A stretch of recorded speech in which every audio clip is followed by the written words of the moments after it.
Bugün burada Türk Mutfağı Haftası kapsamında yöresel mutfak kültürümüzü tanıtmak, bu eşsiz birikimi geleceğe taşımak ve ortak kültür hafızamızı yaşatmak amacıyla bir araya gelmiş bulunuyoruz.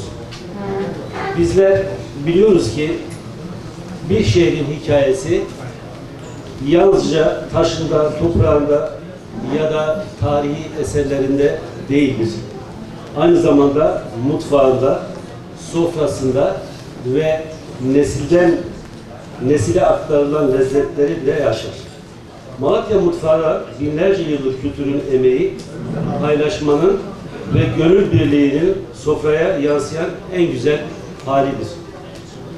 Bugün Malatya'mız 49 coğrafi işaretli tescil ürünü ve tescil süreci devam eden 6 ürünüyle Türkiye'nin gastronomi alanında öne çıkan şehirlerinden biri haline gelmiştir. Son yıllarda artan tescilli ürün sayımız sadece mutfak kültürümüzün korunması açısından değil, aynı zamanda şehrimizin ekonomik kalkınması, turizm potansiyeli ve marka değeri açısından son derece kıymetlidir.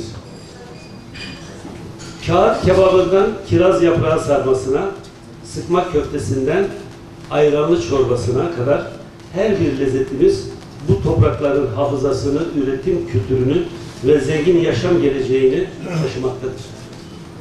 Bu yıl Türk Mutfağı Haftası'na ayrı bir anlam katan en önemli gelişmelerden biri de UNESCO Dünya Mirası listesinde yer alan Arslantepe Höyüğü'nde ortaya çıkarılan yaklaşık 3000 yıllık et yemeklerinin pişirildiği bir fırın olmuştur. Bu önemli arkeolojik bulgu, Malatya'nın gastronomi geçmişinin yalnızca birkaç yüzyıla değil, binlerce yıllık kadim bir medeniyetin birikimine dayandığını göstermektedir. Arslantepe'den günümüze uzanan bu mutfak mirası, Malatya'nın yalnızca tarih ve kültür şehri değil, aynı zamanda güçlü bir gastronomi merkezi olduğunun da en somut göstergesidir. Bizler Malatya Büyükşehir Belediyesi olarak şehrimizin kültürel değerlerini koruyan, yerel üreticimizi destekleyen ve gastronomi turizmini güçlendiren her çalışmayı büyük bir hassasiyetle sürdürüyoruz. İnanıyorum ki Türk Mutfağı Haftası kapsamında gerçekleştirilecek etkinlikler Malatya'mızın zengin mutfak kültürünün daha geniş kitlelere ulaşmasına, turizm hareketliliğinin artmasına ve şehrimizin ulusal ve uluslararası alanda daha güçlü bir marka haline gelmesine önemli katkılar sunacaktır. Türk mutfağı, Orta Asya'dan Anadolu'ya uzanan tarihsel yolculuğun, farklı coğrafyalarla kurulan kültürel etkileşimin ve asırlardır süregelen yaşam tecrübesinin önemli bir taşıyıcısıdır. Selçuklu'dan Osmanlı'ya, Anadolu'nun köklü şehir kültüründen günümüze uzanan bu zengin miras, yalnızca damak zevkini değil, aynı zamanda paylaşmayı, dayanışmayı, üretimi ve birlikte yaşama kültüründe yansıtmaktadır. Türk Mutfağı Haftası bu yıl 5. kez düzenlenerek bir yemeğe gerçek değerini kazandıran unsurları öne çıkarmaktadır.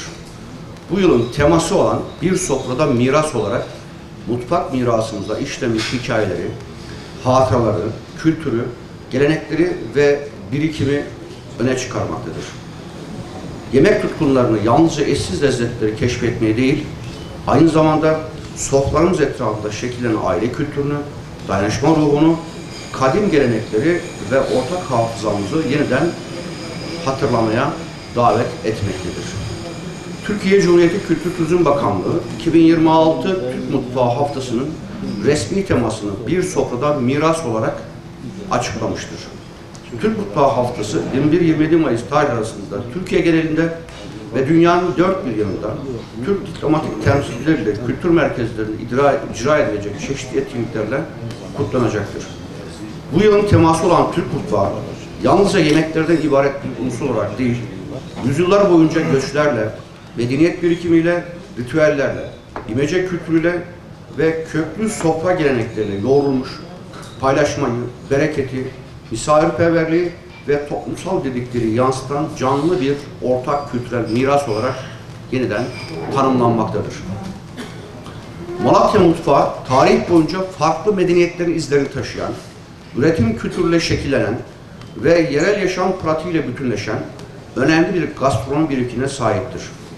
Coğrafi işaretli ürünlerimiz yalnızca ekonomik değer değil, aynı zamanda şehrimizin kültürel kimliğini, üretim hafızasını ve geleneksel yaşam biçimini geleceğe taşıyan önemli miras unsurlarıdır.